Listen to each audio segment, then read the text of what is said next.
Hey, what's going on, DDO players? Axel here. So I want to talk about Dragon Lord. I've been playing it since it came out. I have a lot of opinions. So we're going to talk about it. We're going to go through the tree. I'm going to talk about the abilities, what you should be using, what you shouldn't be, what I think is strong, what I think is not strong. So let's just dive into it. I mean, first of all, I will say this is an extremely strong tree. You should play, if you like playing melees, you should play it. I would say it's probably too strong. We'll see if they nerf it later on, but it is super good, and I'm going to go through and explain why. So, first of all, as a Dragon Lord, you get your choice of aura. So there's several different choices. I went with the more melee DPS ones because that's the point of this character. Really, this character is going to be more of he's a two-weapon fighting Dragon Lord. I went with Warforged just because I had a character that was a 20 fighter Warforged, and I ER'd him in order to try out Dragon Lord. So I'm pure for now, but if I rolled up a new character, I don't think I will go. I'll talk a little bit later about what I think I would do if I rolled up a character fresh, but it definitely wouldn't be pure. But anyways, when you start your character, so you get 3 different auras as you level up and take more Dragon Lord levels. You get a minor aura, and then later on you get a superior aura and a major aura. There's several different options for what kind of aura you want, depending on if you want like melee DPS or tactics or whatever, or defense, say you're building a tank or something. I went with the more offensive ones, so with the minor aura, and this is one I've seen some people complain about a bit. We get some morale bonuses, particularly in this first aura. I took the one for attack rolls. This doesn't stack with greater heroism, but the later ones, you know, you get bonuses that are included in greater heroism, so they do stack, and all these do stack with each other, by the way. So I mean, they're all morale bonuses, but they're different types of morale bonuses. So let's see, the major aura gives me a +3 morale bonus to damage, and then the superior gives me a +4 morale to melee power. But you don't have to take these, like, you don't have to take those specific ones. Again, I went with more offensive Dragon Lord. You can go with the defensive or the tactics based choices if you want. But yeah, it's just worth noting those are not in the tree. Those are just inherent things you get. You also get a bunch of the additional fighter bonus feats. So you don't get all of them because some of these feats, Dragon Lord feats, replace those, but you still get a ton of feats, you know, as a Dragon Lord, and you still get the some of the inherent things as a fighter. So you get Second Wind as well, which is the fighter healing thing. So still get a lot of feats, still get some self healing, but wanted to cover that first. So that's not included in the tree. That is actually, those are feats you take as you level. So everything else is in the tree. So as Dragon Lord, you first thing to note, you don't get shield proficiency natively, but you can take it with one of your bonus feats we talked about before. Also, if you take Dragon Lord, you get Dragon Lord, and you also get access to the Ravager tree, but you lose access to Kensei and Vanguard. You get access to Stalwart Defender, though. So, Dragon Lord, let's just go through the tree, and I'll show you some of the abilities here, give my opinions on my playing as Dragon Lord so far. So, the cores here. So, you get to choose your type of, you get to choose your element, basically. I went ahead and chose fire, and you can tell by this big circle under your character, you get a different cosmetic effect to your character depending on what element you choose, whether it's acid or electricity or cold or fire or whatever. Since it is in the tree, if you want, you can always respec your Dragon Lord. So say you're about to go play in Amrath, for example. Like maybe you don't want fire because Amrath is full of devils who are immune to fire. So you can, it's not a big deal. Before you get Amrath, you can reset your tree and retake your enhancements and take a different element.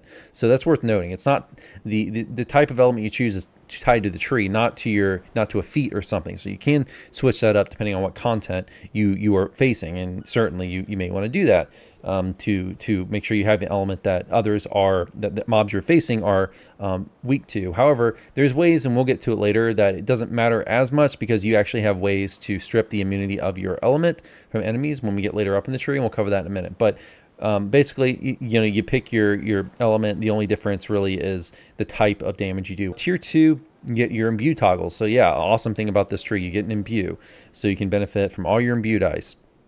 The damage type of your imbue is based on the element you chose in the first core.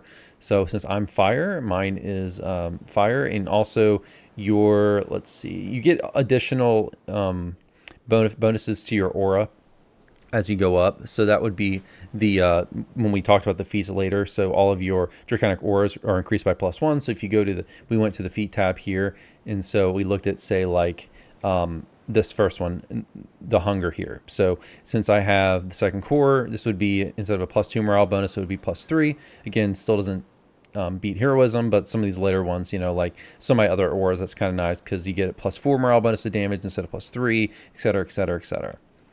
Okay, so core 3. Okay, let's get to core 3. Core 3 is Reckless Devotion. So this is an ability I'm not a fan of. I don't think it's very good. So it's a buff, and then later on in core 4, it turns into a little heal. But the thing about this ability is you can only target allies. You cannot target yourself with it. So this gives your target ally morale bonus to critical confirmation and critical hit damage equal to 1 plus a quarter of your Dragon Lord level. So since I'm a pure Dragon Lord right now, that would give me 6. So it would be 6 plus 6 to critical hit damage and critical hit confirmation. But the problem with this is it's really slow and it only lasts 20 seconds. Like the animation is pretty slow. So I can't imagine I would ever use this, just because if the duration was a minute, maybe I would, but with 20 seconds, it's not, I don't think it's really worth my time. I mean, if there's an enemy there, I would be much more helpful to the party by actually like going and hitting the enemy rather than sitting there and casting a slow 20-second buff. Slow casting time buff. Maybe it's something you would use a little bit more if you were, say, like a tank, perhaps. But still, it's still really slow and it's single target. So, not a fan. Some nice passives here, though. You get more imbue dice. You get more melee and range power, critical hit damage, and another +1 to your Draconic Aura. Okay, core 4, this turns your Reckless Devotion ability into a little heal. So when you use Reckless Devotion, the power of your Draconic command grants that ally the effects of the Panacea spell. So it's a very minor heal. I think mine right now does like 130 healing right now. You know, it's not a big heal. And again, it's slow casting time. So yeah, not really a big fan. I mean, it is Panacea, so you can cure some status effects and things with it. So that's nice, but it's more of something I would think of it more of a use, like for the Panacea effect is what I would more think of this of, rather than something you can rely on as a heal or something to heal enemy or allies. It's not really good for that. Okay, core 5, when you have any Draconic Aura active, you and your allies get a +3 morale bonus to elemental resistance for the element of your Draconic Soul and +5% bonus to elemental absorption of the element of your soul. So that's cool. So since I'm fire, you know, if I was in, say like 2 Out to Handle, for example, that would be pretty useful because everyone in my party would elemental absorption to fire 5%, and they would get +3 resistance to, you know, fire. So, you know, something. You also get, you know, the big range power, melee range power, and imbue stuff in the passive, so that's cool. Okay, so let's talk a little bit about the capstone here, which is Sunder Soul. I am, you know, after playing around with this for quite a bit, I am not a fan. I don't think I would ever go pure again on a Dragon Lord, because the thing with Sundered Soul, and this is the same reason I'm not a big fan of abilities like Coup de Grace and Bard, for example, it's an insta-kill, so sundered enemies in a small area in front of you must make a will saving throw DC 10 plus high strength or charisma plus sunder bonuses, or have their soul sundered, killing them instantly. The problem, though, is you have to prep this with sunder. The key wording here is sundered enemies in a small area in front of you. So if an enemy's not sundered, it doesn't work. If an enemy has Death Ward, it doesn't work. So you have to sunder them and insta-kill them. And I'm finding that with this type of character, your damage is so good. You get, and we'll talk about Dragon's Roar later, which is the best thing in this tree, in my opinion. You know, you have ways to make enemies helpless and then kill them with extra helplessness damage really fast. So I'm finding, at least for leveling, this is completely useless. Now I'm sure when you get to higher skull stuff, big HP mobs that happen to not have Death Ward, maybe it's really useful in those specific situations, but generally not very useful, just because you can stun everything anyway. Well, not stun, it's cower, but you can CC stuff, get helplessness damage, and kill stuff in like 2 hits anyway.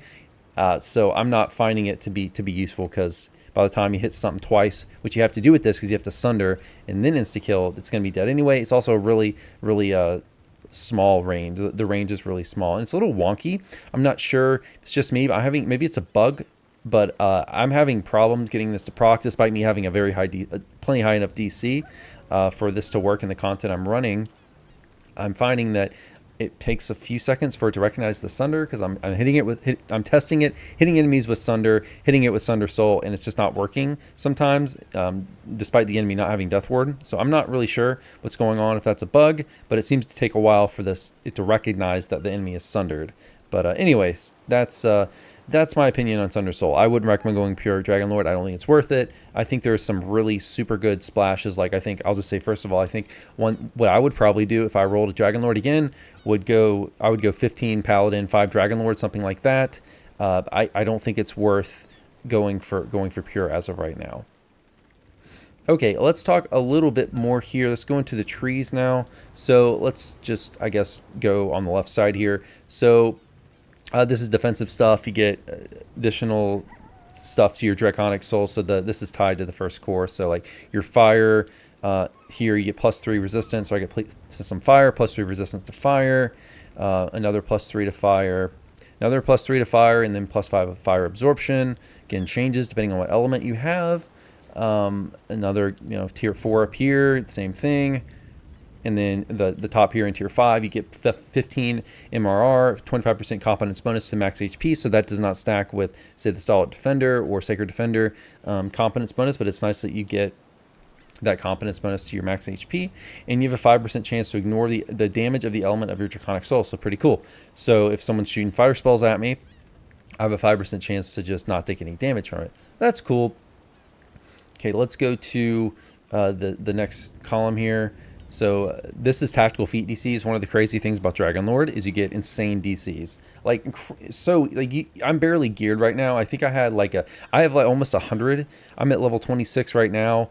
And my DC I've been wearing the same gear since 20, so that the DC hasn't changed that much. But I think I have, with my trance on, like a 90. I can check. So if I turn my trance on, and this is unbuffed, so with my trance, I have like my stun is 97. I know if I have a Yugoloth potions and other buffs, it'll be higher, but it's like 97 right now. I think my Sunder is 88. This is level 26, so that's gonna be plenty. And I'm not geared right now. Let me tell you, I'm not geared. Only thing I have on is like a +10 stunning helm right here. I do have a 5-piece Salt Marsh and a 2-piece Red Fens, but it's not like I haven't really geared that intensely. This is just gear I pulled from another character. But I've got this +10 stunning item, and then this +11 shatter for Sunder, but I don't have anything else besides that.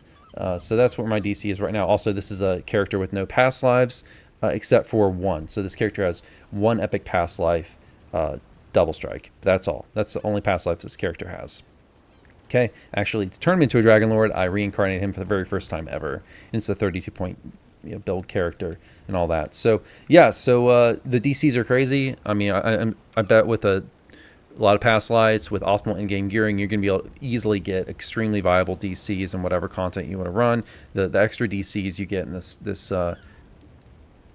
this tree is crazy. So I am getting extra DCs from Epic Destinies and Warforged and stuff, but generally, you're not going to have problems getting really high DCs. Like, the DC bonuses you get are crazy. You get +1 for every ability in this tree. Let's see, tier 3. You also get breath weapon DCs. I haven't messed around with that, but if you're playing something like Dragonborn, maybe you'll mess around with that, or with one of the EDs with that, but I haven't messed around with that. So as you go up, you get more tactical DCs, but you also get some additional damage. So here, tier 3, it says you deal 1d4 additional damage per character level of the element of your Draconic Soul. So that's pretty great. So that's when you attack with Sunder, Trip or Sunder. You get, so at level 32, that's going to be 32d4. It's a lot of extra damage when sundered, which is pretty nice. And it scales with melee or range power, 200%. So pretty amazing. Okay, going up, tier 4 here, more DCs. When you sunder enemies, it makes them vulnerable to the element of your Draconic Soul for 10 seconds. So this is an immunity strip, kind of like Tiefling gets with their Scorch SLA, for example, or like Sorcerer gets. So even though I can be attacking a fire elemental or whatever, if I use Sunder, it's going to make them vulnerable to my element. So I get my extra, fire damage and stuff that we talked about before when I use Sunder. So it's pretty amazing. So you can just you have some form of immunity strip, for all your damage, like your imbue and all the additional damage. Okay, tier 5, cooldown reduction. The cooldowns of your Trip, Sunder, Stunning Blow, and Dragon's Roar, which we'll get to Dragon's Roar in a minute, go down 33%. More breath weapon DCs, so awesomeness. A couple of enhancements I haven't taken. Another thing, amazing thing about this tree that you'll notice is it's super cheap. Like, in order to just take the capstone with your 41st AP, you have to pretty much take everything in the tree, as you can tell here. But these are a couple things I haven't taken just because it's, less appealing stuff. Not that it's not good, for example, here to get +3 will saves. Just it wasn't my priority. And here I'm not a tank, so I'm not taking, plus natural armor bonuses. Okay, let's get to the big one, Dragon's War. This ability is so good. It's freaking amazing. Okay, so enemies in a cone ahead of you must make a will saving throw, DC 10 plus highest of strength or charisma mod, plus stunning bonuses, plus breath weapon DC bonuses. So you can get crazy DCs. Yeah, and I forgot to say your breath weapon DC bonuses add to this as well, which is insane. Like the DC you can get with the extra, with all the stuff that stacks into it, stunning and breath weapon DCs, plus all the extra DCs you get in the tree, like your Dragon's War DC is going to be insane. And this ability is crazy, and it gets better as you go up. So right now it says at tier 3, they have to make a save or be dazed. But as you go up in the tree, you get additional benefits. So here in tier 5, they become instead of being dazed, they become coward, which makes them helpless. So they take extra helplessness damage when you get to tier 5. But this ability is so good. So basically, here it is. You run into a pack of mobs.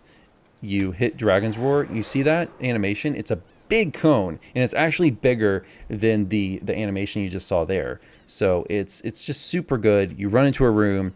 You cower everything with a huge cone, bigger than the animation. Make everything in the room helpless and kill it. So like that's just incredible. Oh, and the other thing that's amazing about this is it's a cower, not a stun. What does that mean? It works on undead. It works on everything. It works on reapers. It works on skeletons. Whatever. It works. So yeah, you can make everything helpless. You don't have to care about whether it's undead or not. So it's better than the stun. It's just amazing. I can't emphasize how amazing that is. Like that is so good for leveling. You run into every time you're in a dungeon. You run into a room. You cower everything. You already have really good DPS, so you just kill everything. I mean, I'm playing 2-weapon fighting, but with two-handed fighting, I mean, you're gonna be able to AOE DPS everything. It's so good. It's incredibly good. Best thing in the tree, in my opinion. Okay, let's move on here. So tier 4, Untouchable Soul, you get Displacement. It's like if you needed more amazing things in this tree. That's the thing about this tree, is it's not that they get one good thing. They get amazing thing after amazing thing after amazing thing. Like there are multiple things in this tree that could define, like by themselves, could define an entire enhancement tree, but Dragonlord gets like 4 of them. Like it's crazy. Like the amount of things you get in this tree is like insane. Like this tree is everything you would ever want on a melee, all in one tree. Like it's so freaking good. I can't emphasize enough like how good this tree is. Probably too good, so enjoy it while it lasts. But yeah, you get Displacement. I mean, I know in a lot of situations in the game, concealment's not amazing just because a lot of stuff has true seeing now, especially the really dangerous mobs. But hey, yay, Displacement. Don't have to worry about putting that into your gear set. So yeah, tier 5. This is what we talked about before. Your Dragon's Roar now cowers enemies instead of dazing them. So that means that while they're cowered, helpless. In addition, when you use Dragon's Roar, you get plus 20% morale bonus to damage versus helpless targets for 20 seconds. So you use Dragon's Roar, make everything helpless, and you get more helplessness damage. Craziness, I know. So you do massive damage against everything in the room. Everything just dies. It's so good. This tree is insane. Okay, going on here, tier 1. Here, we're gonna go in column 4 here.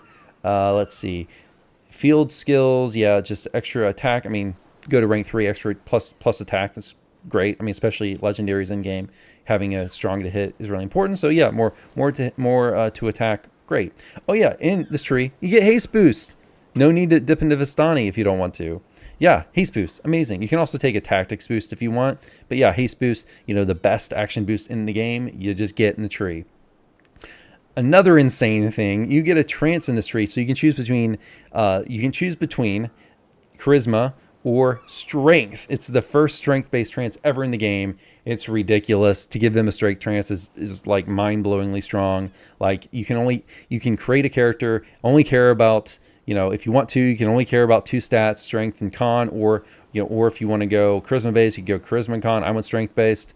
But yeah, like it's crazy. Strength-based trance, first one in the game, and you get it right in the tree. And it's a class-based trance, so you get +2 attack with your trance, unlike a you know, a universal tree trance, which doesn't include the insight bonus to attack that you would have to slot in through gearing. Yeah, you get insight bonus to attack damage, and the DC is your tactical feats, equal to half your strength modifier for 120 seconds if you take, you know, all 3 tiers. So yeah, amazingness. Just another amazing thing this tree has. Okay, lead the charge. So this ability sucks, in my opinion. This is the same thing as shield charge. It's really clunky. It's one of these things you have to have for it to work. You have to have an enemy in the distance targeted, and you know you activate it, and it'll kind of like charge your character forward. I'm not using it. I tried using it. I'm not a fan. I think it's way too clunky to use in practicality. It's kind of slow. I'm not a fan. I don't use it. One of the few abilities that I don't think is very good. This is like Reckless Devotion. Even Reckless Devotion isn't bad because at least you have Panacea, right? To be able to cure people of stuff. But yeah, this is probably the worst ability in the tree, in my opinion. Maybe some of y'all like it. I'm just not a fan. Okay, another great thing you get in the tree. You get Leap of Faith, which is Flight of Kings. It's Leap of Faith. It's a leap ability. Amazing. You know, it's like Spring Attack or something, although this is not an attack like Spring Attack, but you get the propulsion, like the kinetic propulsion effect, an inherent ability that has a 15-second cooldown. So yeah, amazing. If you want a Zerg, this is like what everyone on a Zerger wants, an ability like this. So you can sprint forward every 15 seconds, you can get a big boost forward. It's amazing. Also, if that wasn't enough, when you use Flight of Kings, you gain a plus 20% action boost bonus to movement speed for 6 seconds. So yay, Zerging. You know, go fast. All right, so let's go to the last column here. I know I'm kind of working. It's kind of weird. I'm still going tier by tier. I'm going column by column, but I'm doing that because a lot of these abilities build upon each other from the columns above. But anyways, okay, the last column here, Death Strikes, plus 10% offhand strike. You know, you get your choice of whatever. I went with offhand strike. I think the other choices was like strike through and then one other thing. I can't remember. But yeah, you get your choice of a nice, you know, plus 10% offhand strike for 2-weapon fighting, or strike through for 2-handed fighting, whatever. Great. You know, great tier 1, great use of points. You also get dragons as a favorite enemy, particularly good if you're going to be raiding it in-game. Depending on what content you want to play, maybe if you're not fighting dragons, you don't take this, but it's 1 point, so it's like, just take it. Ability increase, charisma or strength, pretty self-explanatory. Then the last tier 5, plus 2 competence bonus to critical multiplier with all weapons. Yay, huge numbers. So the one thing you don't get that Kensei gets is Kensei, instead of the plus 2 competence to critical multi, they get the plus 1 to critical threat range competence. But that's why I'm thinking if I roll a Dragon Lord again, I'll probably go like 15 Paladin, 5 Dragon Lord, just because then you could, or at least 14 Paladin, because then you could get the competence bonus to critical threat range through Holy Sword by going Paladin, so you could get the best of both worlds. So yeah, just be aware that's one thing you don't get compared to Kensei's. You don't get the competence bonus to critical threat range, but instead you get this plus 2. Kensei only gets the plus 1. So yeah, that's cool. So yeah, guys, that's my thoughts on Dragon Lord. Like, play it. It's amazing. It's like everything you would ever want in a melee tree. Some other things, I wrote some notes here that I want to go over. The only downside of Dragon Lord, as I said before, is the healing. You get Second Wind, and if you're a pure fighter, like here, like I'm Dragon Lord, I'm sorry, you get 6 charges, but they don't rejuvenate unless you rest at a restaurant. So you may be a little lacking in self-healing, but honestly, it doesn't even matter. Like, I find myself, I was just kind of casually soloing through R1s. It doesn't even matter that much because you do so much damage and you can cower everything that everything dies so quick and you can CC everything that you're just not taking very much damage. So the fact that you don't have anything to heal yourself with other than Second Wind doesn't really matter. And if you want, you could take something like Rejuvenation Cocoon when you get to epics, or if you say do what I said, like take 15 Paladin, 5 Dragon Lord, you're gonna have the Paladin stuff like lay on hands, and the cure spells to heal yourself. So it's really not a big issue, guys, not having the self-healing, but that is one downside. The main downside, I would say, of Dragon Lord is you don't get any self-healing other than Second Wind, but it's not really a big deal. I guess the only other things I would say is the only other really complaint I have, and that actually the lack of self-healing isn't really a complaint. The only other thing I would say is I'm not a big fan of the cosmetic look. Like, you get this big, because I'm fire, and this changes depending on the element you pick. I picked fire, so I got this big, red and orange circle around my character. You can't turn this off. It's a little much. And it's also just not as cool as, say, the cosmetic effects as a cosmetic effect that goes on the actual character. So, say, think Blightcaster or Dark Apostate. they get the really cool cosmetic effects on the character where you just kind of get the circle. I kind of wish that they would have had a cosmetic effect on the character, but I'm just not a big fan of the circle. It's a little bit much. Let's tone this down or do something else with the cosmetics. I'm just not a big fan with the cosmetic circle. Okay, guys, I think that's gonna be it for this video. Let me know if you've been playing Dragonlord. What do you think? Have you enjoyed it? Do you find it to be strong? I think it's super strong. So yeah, guys, let me know. Go play Dragonlord. They're freaking amazing. See y'all next time. Have a good one. Take care.